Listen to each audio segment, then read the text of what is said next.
Okay, we are now recording. Awesome. All right.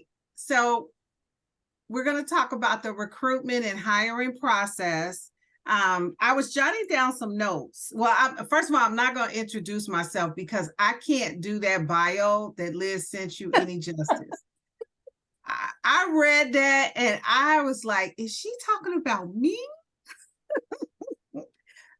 But yeah, Liz is correct. I've been in this industry for a long time. Started out my career in the administrative industry actually for a number of years. And I heard a couple of you say that are working towards HR degrees that you're not quite sure where you want to go. That is normal. It's normal to not know because HR has so many segments to it. What you will find out right away is what you don't want to do in HR. That's what you, as you take classes in HR, I'm not quite sure on the bachelor side, because my undergrad is in business administration, but I do know if you pursue a master's degree, you're going to go through all the segments of HR. There'll be a compensation class, there'll be an employee relations class. I want to say there was a negotiations class that I took in my master's program. And then of course there's there was a recruiting course as well, but I can't remember. It wasn't called recruiting, it was called something else. But I remember going through all of those courses, and I was able to rule out right away what I didn't want to focus on when I finished that degree. And I will tell you that compensation was one of them. I deal with compensation now in my job, but that was not something that I wanted to do for the rest of my life. What comes to mind with that is if you think about what Oprah Winfrey has said, and this is something I try to hold true to, think about something you would want to do for free. Like if you could get up and just have a passion to do something for free, that's how you know you want to do something for the rest of your life. I love recruiting. I love everything about it. I like going to find the people. I like talking to the people. I like matching the people with their skills to what the company is looking for. I like the process of well, I know I said I didn't like compensation, but I kind of like the negotiating part when we get to the salary piece, and we'll talk about that later in this presentation. And my favorite part is making the offer. There is nothing better than calling that candidate and making that offer to them for a job that they interviewed so hard for to get. So, like I said, the couple of people that are majoring in HR, you may not know which segment you want, but you will know. And when you know, you'll be just as passionate as I am about whatever segment that is. So for today's presentation, we're going to talk about the application process because it is so important.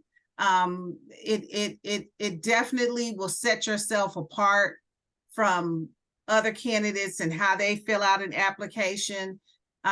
You probably think recruiters don't look at the application, but we do. We look at it. Also, I'll talk about some things you can do to set yourself apart. The job market right now, even though it is a candidate's market, there are things that you need to do as a candidate to bring yourself to the top of a list so that your information is getting looked at. So I'll talk about some things you can do to set yourself apart from what other people may not be doing. What's also we're going to talk about is a resume, not just one, but several. I have about 3 now that I will work from when I'm doing various things. And I'm about to add a 4th one because now that I'm pretty active in my sorority, I have a sorority resume. So that's going to be crucial for you, is to understand the dynamic of having one great resume or several resumes that will help you navigate for various opportunities that you may that you want to put your hat in the ring for. We'll talk about interviewing and the process, some do's and don'ts, and things that you need to do to make yourself be successful so that you get that second interview. And in some cases, that third interview. I'll also talk a little bit about a panel interview where it'll be you, and then it'll be 5 other people in the room or on a Zoom call. You need to understand not to be intimidated by that, and just understand how to navigate that. We'll also talk about negotiating. That's one of my favorite things to do, is negotiating. I'll talk a little bit about that. I call it negotiating your salary, just like the pros. Know the right questions to ask. Know what your worth is. Don't be afraid to ask for what you want. So I'll talk about that. And then we'll talk about group work and teamwork. I do know that if you are one of Dr. Boone's students, you are doing group work. And that's not going to change once you get into once you earn your degree and get into the field of study, or get that professional job, or the climb, as I heard a couple of you say that you wanted to get to. That work is not going to go away. It's just going to be elevated. All right, so the application form has come a long way. Most companies have gotten away from using paper, right? They just don't use paper too much anymore. Paper applications are pretty much, they've become archaic. Every company nowadays in 2024 is using an electronic form of an application. It's just simple, it's easier, and it's just the way of the world. What I tell students and various other groups that I speak to about this is, when you pull up that application online, I don't care how much information is on it, you need to put something on every line, even if it's a not applicable, which is short. You can shorten it by saying N/A. You need to fill out every line. And another thing you shouldn't do is put "see attached resumes," a resume. That drives a recruiter crazy. Don't put that. If it has a section for you to put your job history, put your job history. Don't say "see attached resume," because we don't like that. The whole purpose of the application is to get you to follow the instruction. That's the first thing that will get you to possibly not be looked at from a recruiter standpoint, because the first thing that's going to stand out is you don't know how to follow direction. The application says complete the application. Usually it has some sort of directional for you to follow. And so if you don't follow it, it just sends a red flag to the recruiter. Always upload a resume. Some application systems may say it's optional, but upload it anyway, because most of these companies that have an online application, that resume is being uploaded into what we call an application tracking system. In the HR arena, it's short for ATS. And so that's what we're going to use throughout the whole process, is looking at that resume. I have dozens. Even where I work now, I'll go into a requisition and I'll look at a candidate, and these are for high-level positions. These are for supervisors and managers, and there won't be a resume. And I'll look and like, wow, I a couple of times I'll just kind of look, and I'll look at the computer and go, how on earth at this level are you not uploading a resume? Because I don't know what your skills are. I don't know, what you bring to the table. And also what you'll find in the application form too, a lot of companies shorten the form. Like the online application forms are not as long as what the paper forms used to be. Some of them will mimic it, some of them will not. And I know for us at the company I work at, it is a shortened form. So it doesn't ask for the job history. It may ask for like 2 jobs, and it's just not very detailed enough for me to even go on or go by so that I would want to contact you. I've had candidates that don't put contact information in there. Like there's no email, there's no phone number. Can you imagine? You've applied for a job and I would think you want a response, but there's no way for me to communicate with you. Don't be that person. Put your resume up there, put your where it asks for your email address and your phone number. Put a good working phone number and good email address in those fields. And again, like I said, some online forms are short, some are lengthy. No matter how long it is, take the time to finish the application. Some programs will let you save and come back. You can do that, but just know if the recruiter goes into that requisite job rec and looks at that, you're not there. They can see that you started the application, but you didn't finish. So what I try to tell students is set time aside for just job searching and the application process, because it can be pretty lengthy and you want to get through that process because you want to do it accurately, right? So how do you set yourself apart? How do you set yourself apart so that you get noticed, so that your resume gets chosen, so you get that email that says, hi, Victoria, you applied for my supervisor position. Your resume looks great. I'd like to talk to you this week.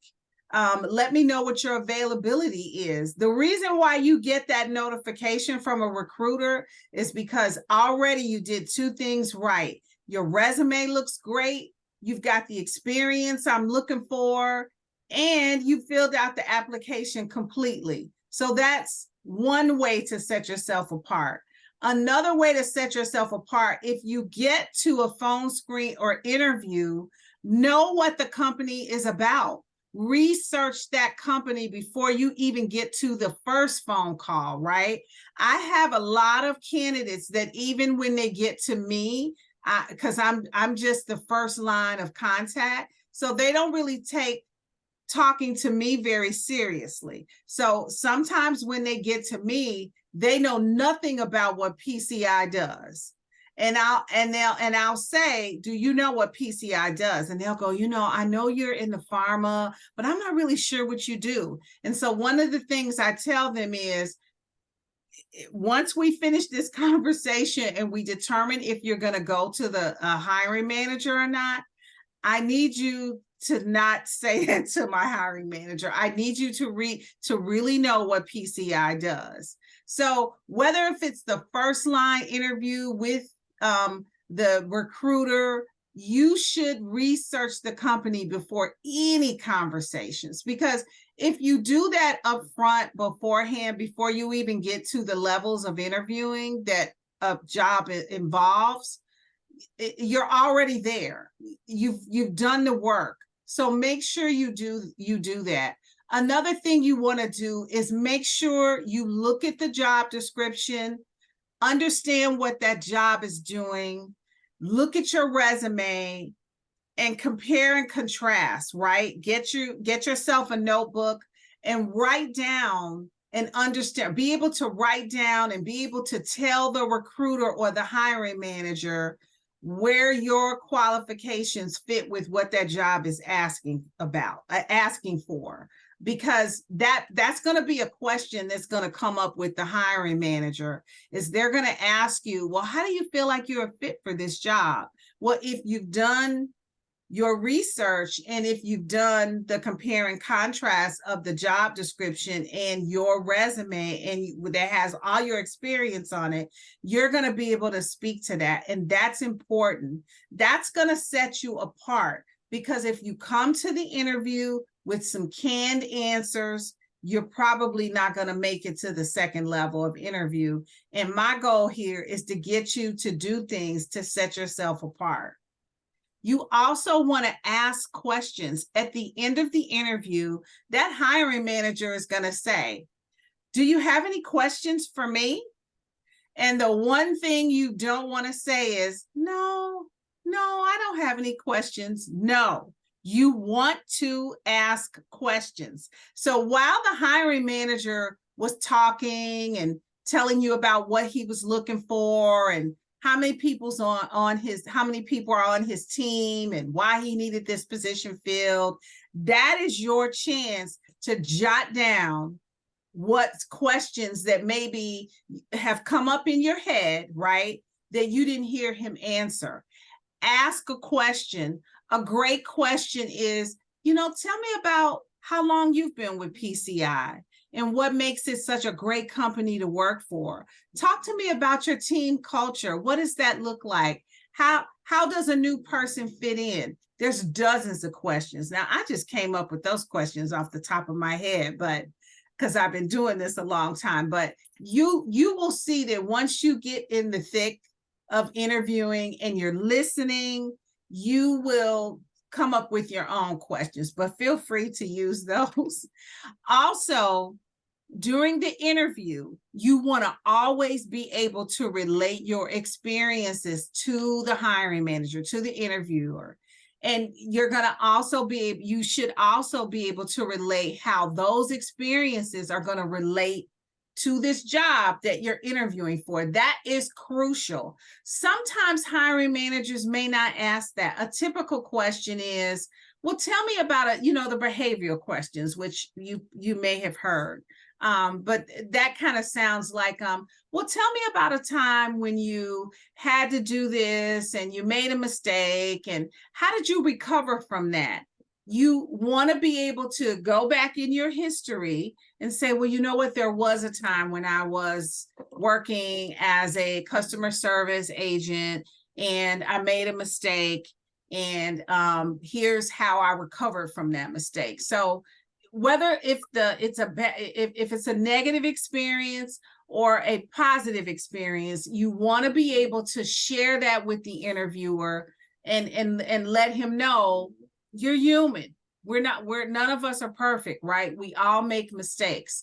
So make sure that you are able to kind of, and sometimes what I tell students to do, or I have in the past, is think about past experience before you get on the interview, write it down and kind of rehearse it, so that, because sometimes it's intimidating, right? You get nervous and you may feel like you're going to fumble or something like that. So if you kind of think about those things before the interview, write them down and kind of recite them to yourself, it's going to flow better when you speak to it.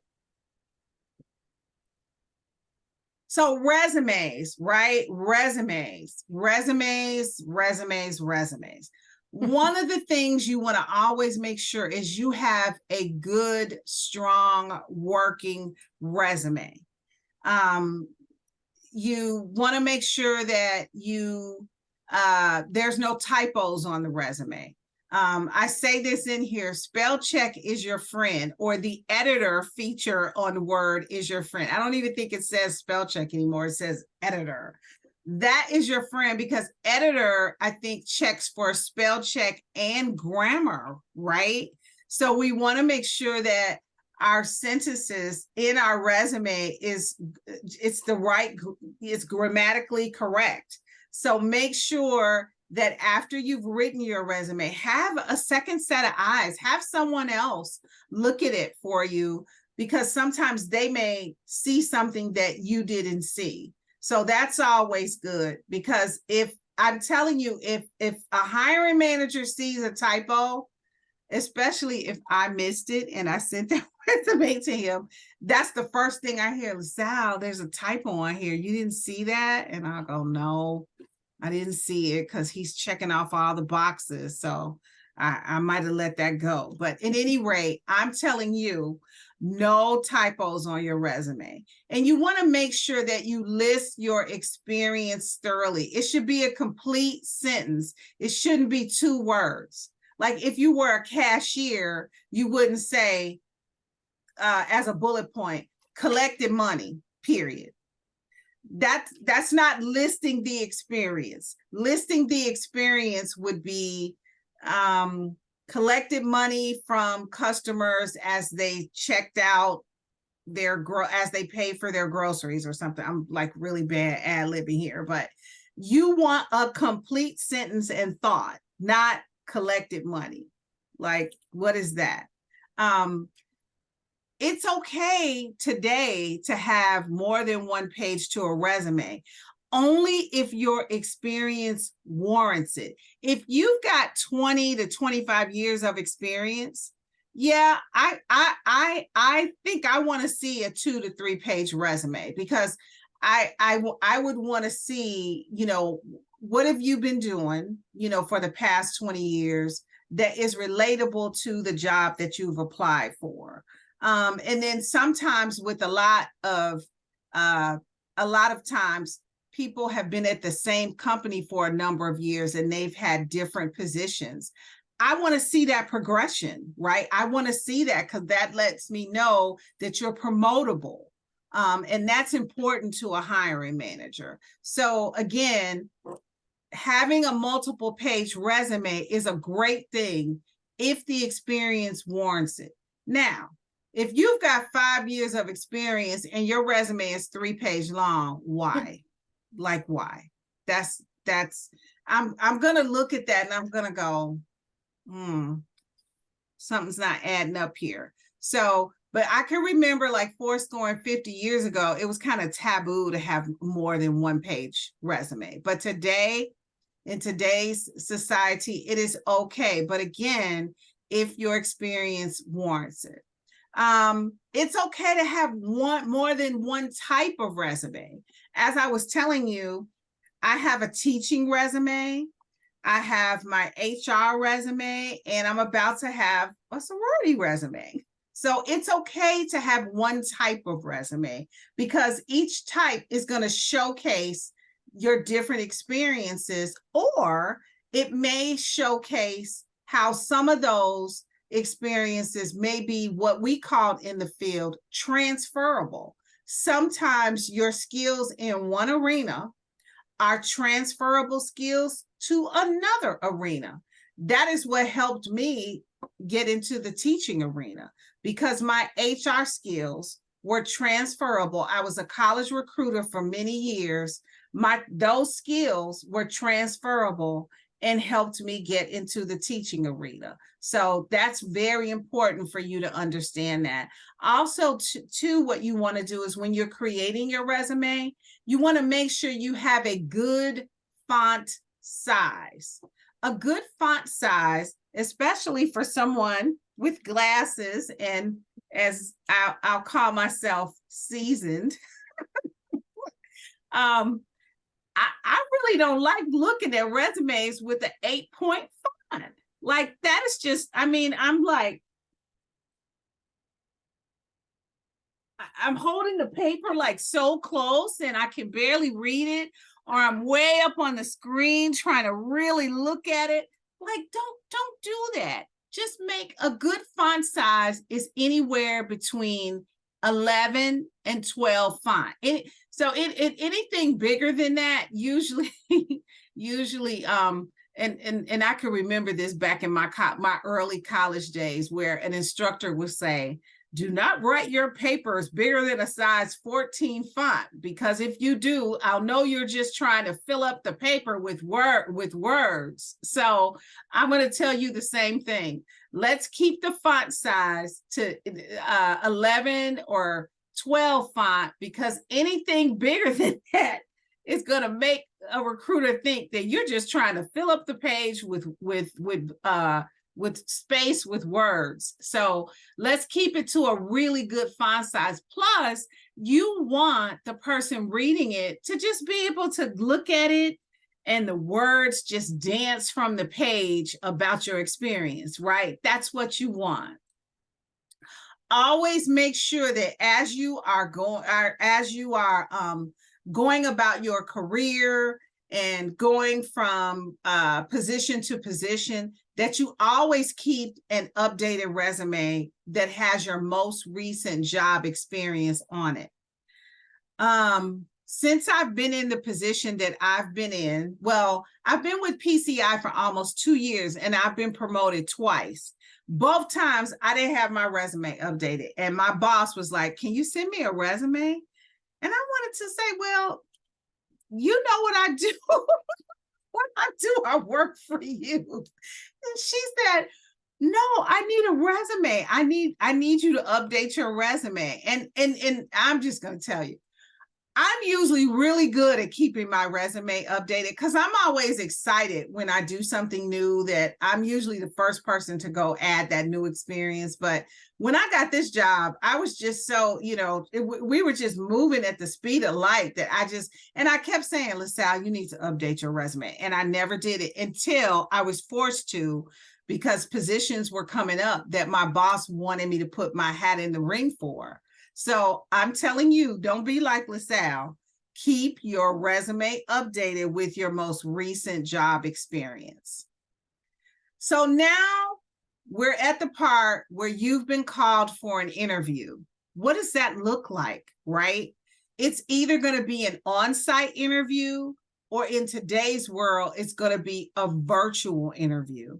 And pretty much the same way you would show up to an on-site interview with a lot of times companies today don't really require you to be what I call suited and booted. You don't have to wear, a 3-piece suit, but you do need to look professional.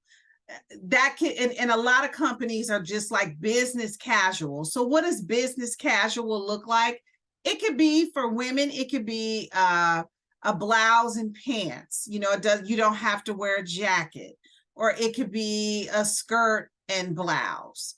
But the same, that same professional dress that you would use for in-person, you do need to do that for a virtual interview. Whether it's online or in-person, you need to be on time. If it's virtual, once the recruiter sends you the link, you can go test out the link the day before or an hour before the interview. When I schedule interviews with candidates for my hiring managers, because I'm the one scheduling it, it shows up on my calendar. So I can always tell prepared candidates that they're doing just that. They'll test the link out the day before because I can see it. So you want to make sure you do that. You do not want to wait until 6:28, right? If your interview's at 6:30 or what have you, you don't want to wait till 6:38, click on that link, and you've got technical issues. You probably most likely would have known about those technical issues if you had have clicked on that link sooner. You would have been able to fix those. So make sure that you do what you need to do if it's a virtual interview, to make sure that your technology part of the process is working thoroughly. If it's an in-person interview, you already know the drill, right? You want to give yourself, I say 30 minutes. You can arrive at the interview 30 minutes prior. You sit in the parking lot and you wait 15 minutes before your scheduled interview, before going in that door. That is the perfect way, because you have allowed yourself to get through traffic, to get the nervousness out. You sit in the car, you go over your questions, and you just relax and breathe. And that's what you want to do. So these are just some helpful tips that I think it will get you to go in there and knock it out the park for your interview. So what happens when you get in the interview? The first thing you want to do is make sure that you are listening, like being still and listening to what that interviewer is saying and taking notes, because what you're listening to and the notes you take is going to help you to get a good idea of the rapport that you would want to have with this person. Remember, the person sitting across from you, whether if it's virtual or it is in on site, this is the person you're going to possibly be working for, right? So the only way you're going to kind of understand and know if this is somebody that you could work for is to really listen, jot down some things so that you can really understand, this is who I'm working for. This is his expectation of what they need me to do in this job. And then also you taking notes is going to help you formulate those questions that I told you that you needed to ask at the end of the interview. You want to make sure that you know the information on your resume. There is nothing more embarrassing if a hiring manager asks you something on a resume and you go, really? Is that what that says? No, you should be able to know your resume like the back and front of your hand. And how do you do that? You study the resume. Because if one of the questions that a hiring manager may ask is, tell me about yourself. Well, if you know and understand your resume, you should be able to recite your resume as if it is your life story. That's what you should be able to do. And the only way you're going to be able to do that is to know it and speak to it. The next thing is you want to make sure that you're prepared for 1 to 3 interviews. So you know you're going to get one interview. You know you're going to get a phone screen from the recruiter, or that may be called a phone interview in some, for some companies. So that's what I like to call the first pass interview. Your second interview is going to be with that hiring manager, the person that is directly responsible in hiring for the position. The next person is probably going to be the hiring manager's boss, or it could be team members that report to that hiring manager. In either case, you need to prepare yourself for 1 to 3 interviews. In some cases, depending on the level of a position, director level, it could be 5 interviews, because the higher level position and the more money it pays, trust and believe there's going to be multiple interviews. That's just how it is, because they want to make sure that this is a fit for you and it's a fit for them. And the only way they're going to find that out is to take you through a process where you really get to know the dynamics of the people that are responsible directly for that role or work very collaboratively with that role. And again, I think I had mentioned a panel. Some companies will do, to save time, they'll have what's called a panel interview. And this could be in person on site, or it could be on a Teams. It could be a Teams video interview.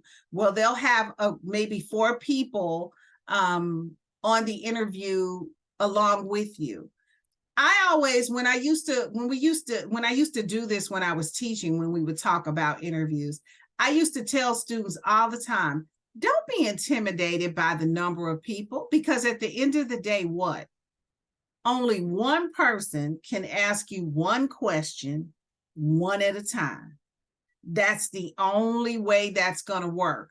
All 4 people cannot shoot out questions to you at one time. That is just not going to happen. I know our process here at PCI is every person has a different question that they focus on, that they want to ask the candidate.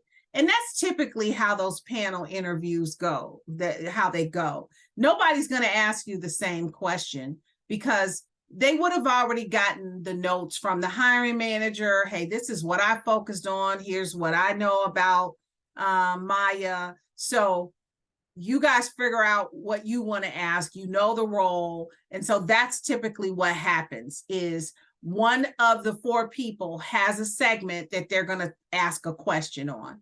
And you just look at that person. If it's in person, you look at the person, repeat the question, and then answer the question. If you're on Zoom like this, you put your face forward, you repeat the question, and then you answer it. And that is it. That's how you do that. It's nothing to make you scared and intimidated. It's just what we're really trying to do is just save time, because nobody wants to have 8 interviews. Because if you count up the 4 people plus the hiring manager, that's 5 interviews. And sometimes we don't need to do that for certain level positions. So don't be intimidated by a panel interview. Just take it for what it is and know that you can only answer one question at a time. So now you've had the interviews, right? You've gone through the 4 interviews. You've checked in with the recruiter, and the recruiter says, I should, we're collaborating. I should have an answer about where you stand in the process by Monday. So here we are. Monday has come, right? And we're getting to the point where, well, let me backtrack a little bit. So during the phone screen with the recruiter would have asked you about what are you looking for in terms of salary. Now, I will tell you, Illinois law, because you probably don't know this, Illinois law as versus some other states, we cannot ask you, what did you make in your last job? If a recruiter asks you that, you do not want to work there, because nobody should be asking you, well, what did you make at your last job? Well, what was your salary in your last position? That is against the law for us to ask that question. I'm telling you, if you get asked that question, you probably don't want to work there. I don't care how you heard, oh, I've always wanted to work here. This is my dream job. You probably don't want to work there, I'm telling you, because already that's a red flag. Everybody who is anybody in this arena knows that you do not ask a candidate, well, Rosita, what did you make in your last job as an executive admin? I should not be asking that. I cannot ask that. That is against the law. Now, here's how I get around that. I go, Rosita, what are you commanding these days? Now, if Rosita says to me, well, in my last job I made, that's okay, because she opened that door. She volunteered that information, but I didn't ask her what she made on her last job. I just asked her, hey, what are you commanding these days? Or another way I've rephrased that is I say, what will it take for you to come work for PCI? What is that number? And then candidates tell me. I don't do this whole back and forth thing with candidates, although I do get some, though. It really depends on how I'm feeling that day to determine if I go back and forth. But for the most part, I just tell candidates this. This is the range. And I just want to make sure, because sometimes what candidates will do, well, what's the range? When I ask them what are they looking for, they'll say, well, what's the range of the job? Well, what does it pay? And then I go, okay, here's one I'm gonna have to play with today. So I'll say, well, let me just be candid with you. Let me be transparent. I can only pay you $35 an hour. That's the most I can pay. So is that going to be something that's going to work for you? So something like that. But my whole purpose here is to tell you, don't be afraid to talk about salary, because a lot of candidates are afraid, like, oh, I shouldn't ask. I shouldn't say anything. I mean, I just shouldn't say. No, you should say something, because at the end of the day, you need to know if the job is going to be paid. You need to know what it's paying, so you can understand, is this something, is this a job worth me taking, right? I will give you an example. I had a candidate I had actually taken over a rec for a colleague, and I talked to this great candidate. The hiring manager had actually already interviewed her. So I was just circling back with her to just see where I could close her at in terms of salary, because my colleague was out sick. So when I spoke with her, she said she didn't know what the job paid. I was kind of leery about that because I'm like, how could she not know somebody had to tell her what the job paid? Well, she didn't know. So when I told her that this was an hourly position and it only paid $28 an hour, she was floored, because guess what she was looking for? She was looking for 90,000. And I'm going, oh my God, how did we let you get this far in the process without you understanding that? But another thing too was she didn't do her research. She didn't look at the job description and look at the specifics of the job to understand that it was an hourly job and there was no way she was going to get close to six figures. So that's another thing that you have to make sure you do in your process, because in the job description, it's going to have whether it's an hourly or a salary job. And if you're looking for a specific figure for yourself, you can look at that job and tell that that's not going to pay that. So make sure that you have the salary discussion at the beginning, because it's gonna save you time, and it's gonna save the hiring manager time or the recruiter time, because if it's not paying what you need to have, in order to live in the manner in which you've grown accustomed to, right? Then it doesn't make you continue. It doesn't make sense for you to continue in the process.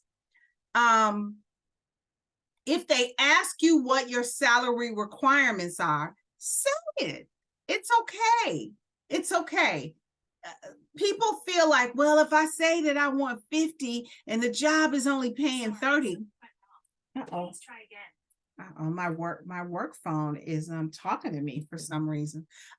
So if you say you want 50 and the job is paying 30, then it's okay, because that might mean that opportunity may not be a fit for you. You might have saw some things in the job description that that was like, okay, this is checking the box, this is checking the box, but maybe you may have missed the years of experience or something like that. So because of that, that's why you're asking for more money, because maybe your years of experience is more than what the job is what that job is paying. But I just want you to be comfortable asking about salary. It's okay. Just think about it like this. If that job doesn't fit you from a salary perspective, trust me, the next ones will. There's a job out there for you that is checking all the duties you want to be doing, the right culture fit, the right benefits, everything. All the boxes are going to check. So if the first one doesn't check, keep at it, because something's going to connect. Make sure you do your research about a position and salary. Salary.com is a great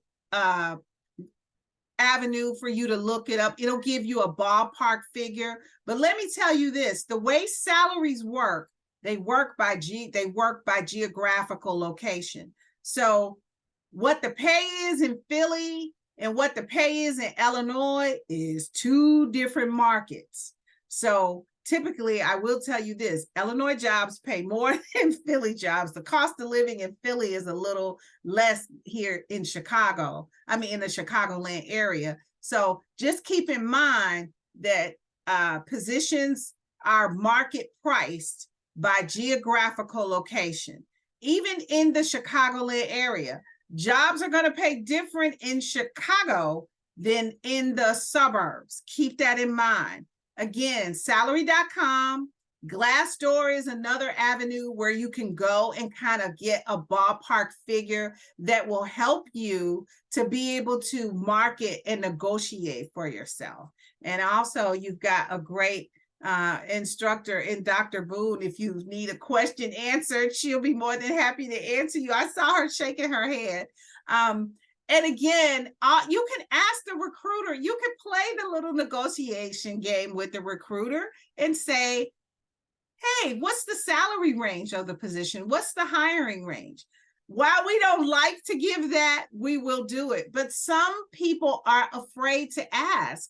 You cannot be afraid to open your mouth. My mother used to say this, a closed mouth does not get fed. So make sure that you open your mouth and say it and ask it, because if you don't, that's just less information that you will have to make an informed decision about an opportunity. And at the end of the day, that's what we want, right? We want enough information to make a great decision about the next opportunity.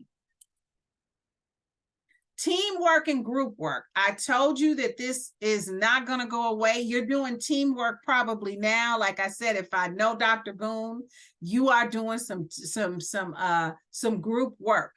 There's group projects and things of that nature where you're going to have to collaborate with each other, pick a team leader. This one does this one, this for the project. This one does something else for the project until you have a fully formed project to turn into her, right? That's not going to go away. In this role I'm in currently now for PCI, I am up to my ears in projects. Oh my God, I'm doing more projects than I have. I think I'm doing more projects than when I was in school. So my advice to you is this isn't going to change because our world is evolving. We have technology is changing at the speed of light.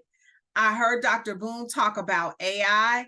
If you are not in front of it, you need to get in front of AI. You need to understand how it works. You need to understand how to use it, when not to use it, when to use it, all of the above.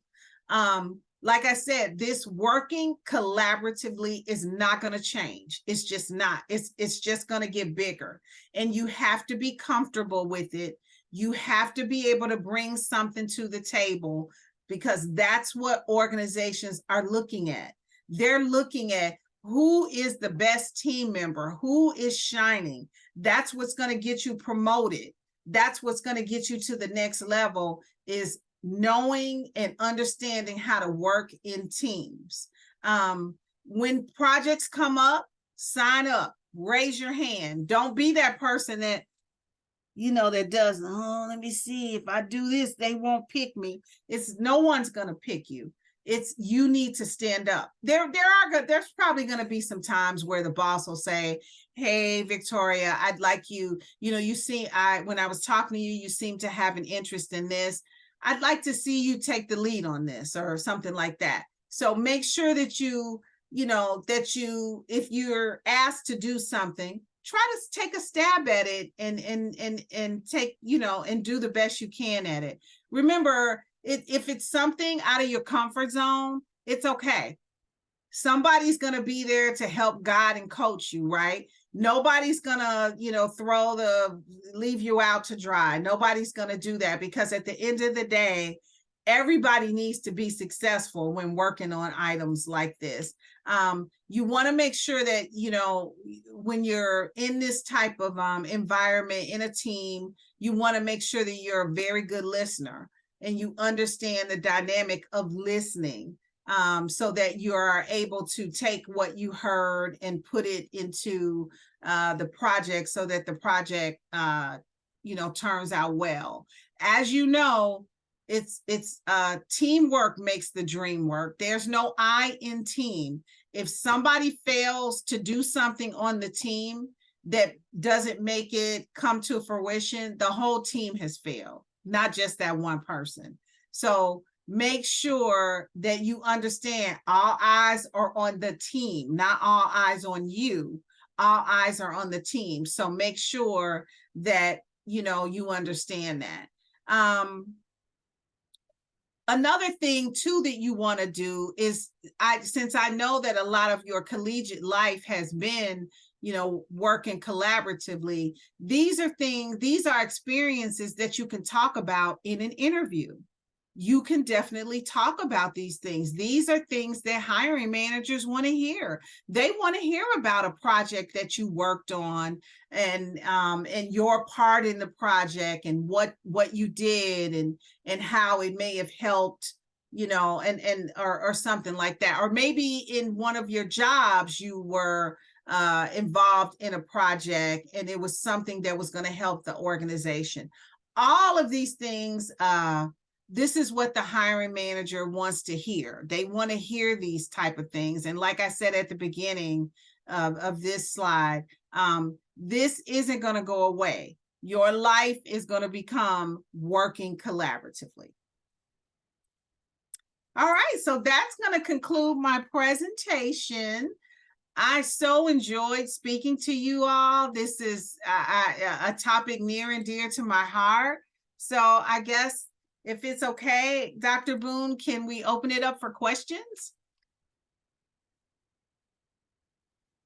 You're on mute. I am. This was great. Sure, we can do our Q&A. And before we do, I just want to thank you. There were some points that you made. Oh my God, you echoed me so much. I know they probably were tired of hearing me talk about the same things that you talked about, but you hit on some very important issues. The group piece. Oh my goodness, I cannot say how important it is. I'm glad you have that slide there. The Illinois law. Knowing Illinois law and HR is so important, because if you don't, some of us love that law piece. Actually, that's where the attorneys reside, is in the HR department in some organizations. So if you've got that legal thing going on and you're thinking, maybe I want to go that route, HR is also a good place for that. Absolutely. Glassdoor, you mentioned it. I just showed that to them tonight. I just showed it to them tonight, Glassdoor. And it's so important. They can actually research that entire company. I showed them how Amazon came up first. I put in diversity and inclusion, and it popped up, and all the different other companies that popped up underneath, telling them how many employees are there, whether there's work-life balance in this organization, all of those things. Thank you so much for that. And another place you can go, if you're not sure what to wear, go to the website and see if the website shows their people happy and jumping up and down, or are they all suited and booted and serious looking about themselves. And that lets you know if that suit would work in that environment. Because if you come into a place where it's casual and you can see them, we talk about the open spaces now, where we used to, back in the day, had cubes. Well, now they're doing this in the round type stuff in organizations, where people are sitting out in the open spaces. And, you have to get used to that, especially if you come from a place where there was an office and you had a door, and, some of the doors went to glass and some of the offices went to glass. That's so that you could see what was going on. And now there's almost no doors. Another thing you talked about, the interview process, the anxiety. I loved it. Salary.com. There you go, guys. Salary.com. Use it. And what she talked about is, when you're uncomfortable about something, go ahead, put your foot in the door and stretch, because that's what you're doing. You're stretching yourself, right? You never know how it's going to feel, but if you hold back and say, I can't do this, I shouldn't do this, then you'll never know. So that's my 2 cents. And I'm going to allow each person there to ask a question or a couple of questions of Mrs. Crosby. Oh, I see Victoria's hand. Okay, so I have a question, if that's okay. Where does your inspiration to uncover talents and find the right job, find the right fit for the job comes from? Where does the inspiration come from? You know, that is a great question. Like I think, like I had said at the beginning, HR has many components to it, and just the communicating and talking to people and finding out what they like and what they want to be doing. Because I have a gift. If you didn't already figure that out, I have a gift of gab. Like sometimes I could be a chatty Cathy. But I think it just, I don't know. That is a great, now you're going to make me really think about where did the inspiration come from. I just know that I just like talking to people and hearing what they want to be doing. Because that's really where it starts. Like, what is it that you want to be doing? And me sitting in the seat that I'm in, how can I help get you there? So, but that is a great question. No one has ever asked me that before. So that's awesome. So I hope I answered it a little bit. Yes, you did. Okay. You did. Thank you. Okay. I actually have another question, if that's okay. Maybe someone else wants. I can go later. That's fine. Patrice? You said you were a teacher previously. Why the career change? So as you know, my background is HR, and I was always in recruiting. Then I was a college recruiter, and then the market changed. The market changed in 2008 when we had that market hit, and I got laid off. And it was my old boss, Dr. Troy Behrens, who is deceased now, but he was my number one boss. Liz is number two. but it was him that actually told me, he was like, LaSalle, you know, all those times when we used to go to those college campuses and do all the workshops and stuff like that, you could teach. I'm like, really? He was like, yeah, you could teach. I'm like, you think? And so I happened to know someone who was at Benedictine, and the rest is history, you know. So it really wasn't a career change. It was a career add. Right. Because I was able to do that. I'm sorry. I said, we call it happening organically.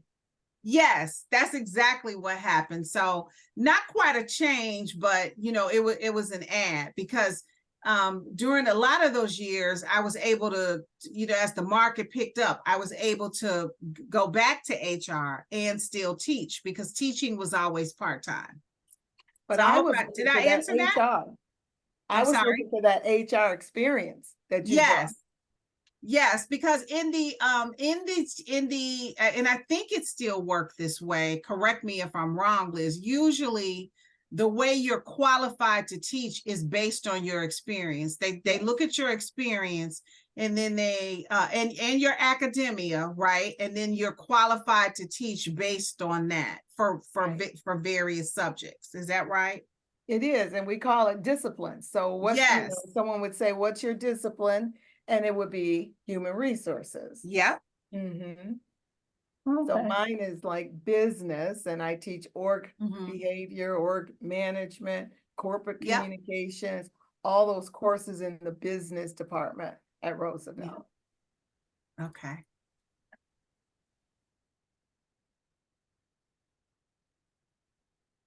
Maya?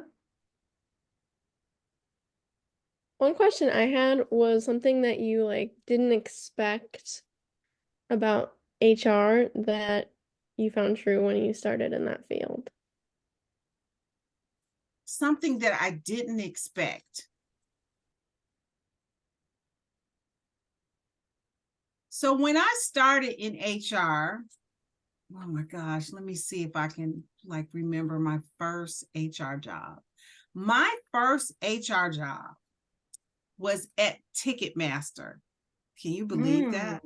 I My remember first Ticketmaster. HR job was at Ticketmaster. I was an HR coordinator. And even then, just the way we do things, if I have to look back now, the technology and the tools and the resources and just the change. I mean, HR changes. It's so much change. It's so much change. I can even remember teaching, and I would teach a class, and then by the time Liz would call me to teach that class again, I couldn't use the same book. They had to give me a new book. That's true. And sometimes that would be just a year. Yes. Or less You try to than. move them up. Yes. Yes. Right. So that is something that I wouldn't have imagined, that the change would just be so vast. And it's just, it's really, it's like the speed of light almost. Yeah. Yeah. Good question, Maya. Victoria, you have another question? I do, yes. What are some of the current trends and emerging issues in the field of HR? Is the HR field growing or not really? Like, what are the statistics? I think based on the statistics that I was able to find, it's growing. But is it really growing? It is definitely growing. Because as companies grow, then you need more HR staff. Because usually for companies, you want one HR, especially on the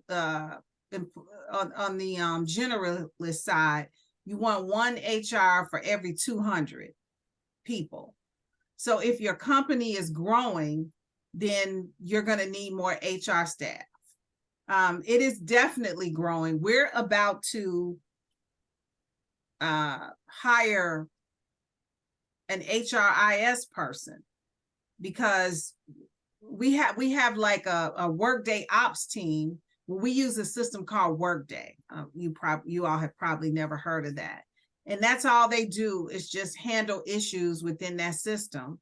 Well, I'm being asked to do a lot of reporting from that system. My boss is being asked to do a lot of reporting. There's a lot of projects and things, and we just determined that we can't do that in our jobs. So they're looking at hiring an HRS person, and that's all that person is going to do. What does the IS stand for? Oh, I'm sorry. I'm saying that like you guys know. Human Resources Information Systems Specialist. Okay. So if you are a data person and like handling data and gathering data and, not manipulating the data, but sometimes, you have to twerk the data to make it do what you need it to do for whatever you're being asked. Right. That is the type of role that you may want to seek within HR. There's still some basic HR things you're going to need to know, but that is a good position, that companies still hire for today. I know a lot of you said you didn't know what segment HR information systems is one role where you would where you could be a contributor. That's interesting. I have someone to send to you for that role. Okay. Yes, Yes, send it to me. Where it's still going through. Well, one of the things that HR always has to do is prove that we need this role. So that's what we're going through now. So the role isn't quite open yet because my boss is trying to get all the blessings. Right. then she's got to find the money. Yeah. But send it to me anyway, because what I do is when people send me resumes, I sit on couple of groups within LinkedIn. And so what Awesome. I do is I share resumes within my groups. Mhm. And then a lot of times, if those people are hiring, they'll just, they'll say, oh, thank you for that resume, LaSalle. It looks like we're gonna, use your person or something. I've helped like That's about 2 awesome. people get jobs that way. I told them today I was at a networking event this morning where someone found me on LinkedIn. And now Wow. you're bringing up LinkedIn, and I just got finished telling them that they all needed a LinkedIn. Everybody needs a LinkedIn, and LinkedIn Yes, you will do. train you and teach you how to use it as well. Yes. That's Yeah, very I good. live on LinkedIn. Live on it. Very good. I used to hire teachers off of LinkedIn. Oh, wow. Mhm. Like Okay. if I needed astronomy, especially that astronomy. Remember I had Salgado from the Yes. planetarium downtown Chicago? Yeah, Jose Wow. Salgado. That's where I got him from. So Wow. he was up there. And to have him as a teacher was like you were getting the cream de la cream. And he loved doing it. And that was so under his pay grade. Yeah. But he just loved Wow. teaching. Let's see. Rosita, you got a question? Oh, you're on mute.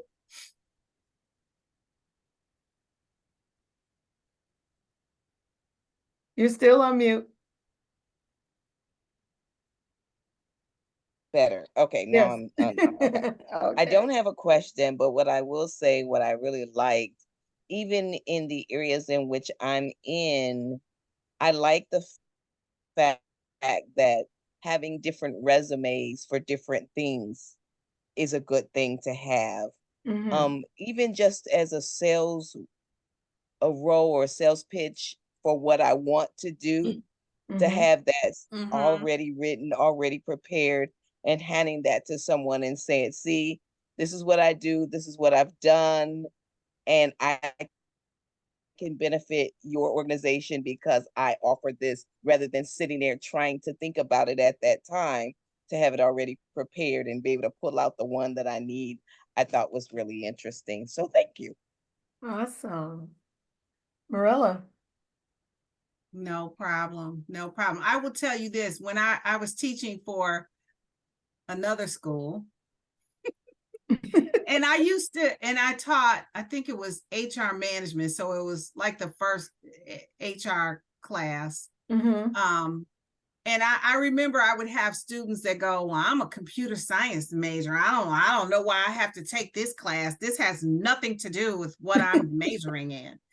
And I remember that student, there was a couple of students that would do that to me the first night of class.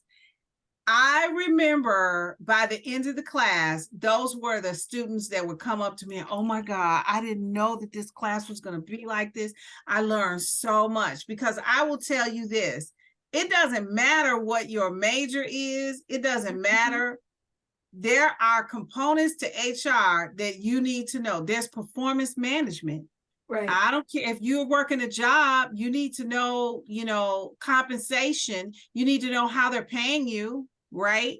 You need to know how you're being evaluated and that you're being evaluated fairly. So there's components of HR in your world and in your life.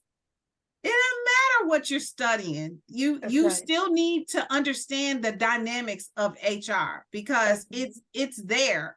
There's the connection in whatever job you have and whatever job you're trying to get. And what I love that you talked about is the salary negotiation. Not to be afraid for asking what you want and what you are worth. And if they don't give it to you, or if you get a stark look or deer in the headlights, or you get a feeling that they're ready to toss you out the door, you don't want to be there anyway. That's It's not the place. okay. It's okay. Yeah, it's okay if you get that. You just know, because most companies are not afraid to talk about salary. They're just not, because it needs to be a mutual understanding. We need to understand what it is you're looking for, what it is you feel you're worth. And also, is that going to fit what we can afford? Because at the Yes. end of the day, if we can't afford you, then I'm going to end the call. I'm going to say, you know what? Anyway. Thank you so much. I'm so glad we were able to speak, but this is just not going to be a fit because your salary is above what we can pay. I have these conversations. I'm hiring for director level roles. And I have these conversations daily where people are just way above what we can afford. And it's okay. It is okay. You're at a level of salary and you've worked hard to get there, right? So you don't want to undersell yourself. If you're at $25 an hour and I'm telling you, well, I can only pay you 20. No, you don't want to lower yourself just to fill my job. You don't ever, you've worked hard to get that 25, right? Somebody offered you 25. So you don't want to not keep that level of pay. That's huge. That's important. Right. Excellent. Marilla, question? I don't think I have a question at this point. Do you have a comment? I actually really like the presentation and I learned lots of stuff. For example, especially the thing to not lower the standards, because when I wanted to get in the medical field and become a scheduler, and that's an entry-level job, I was getting much lower offers than what I wanted to get. And at the end, I met in the middle with a company I'm working for, but I guess I could have actually gotten a better offer if I kept searching. And let me tell you something about being a scheduler. I believe I have some scheduling, I don't know, is it maintenance scheduler? Schedulers, that is a transferable skill across various industries and different departments.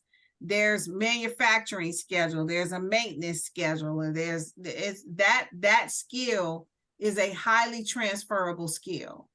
So it's schedulers. Yeah.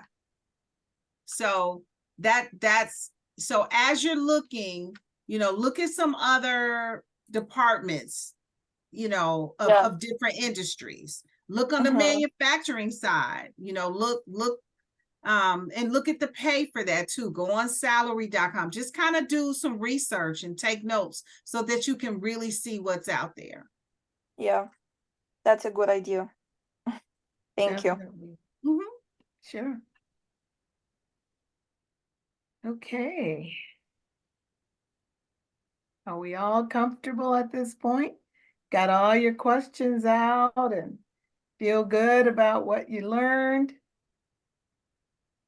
Okay. Well, they have an assignment to write, and I'm going to share their work with you. Okay.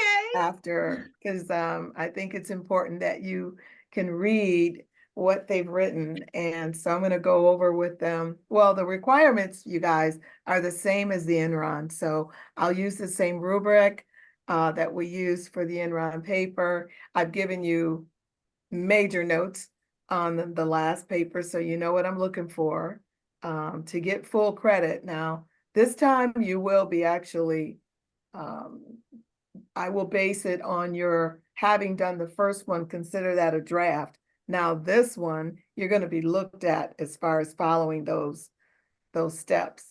And that I've mentioned to you, if there was anything that I needed to tell you about to improve upon, then I'm hoping that you do that in this reflection paper summary. Well, thank you, Mrs. Crosby. It was great having you here. It is 8 o'clock. I'm not going to keep you any longer, but we really appreciate having you and enjoy the one more day of the week. And then we got, so tomorrow is Friday, right? Friday. Thank you so much, Dr. Boone. Thank you, class. Good luck to you in your endeavors, and I wish you the best. Thank you again.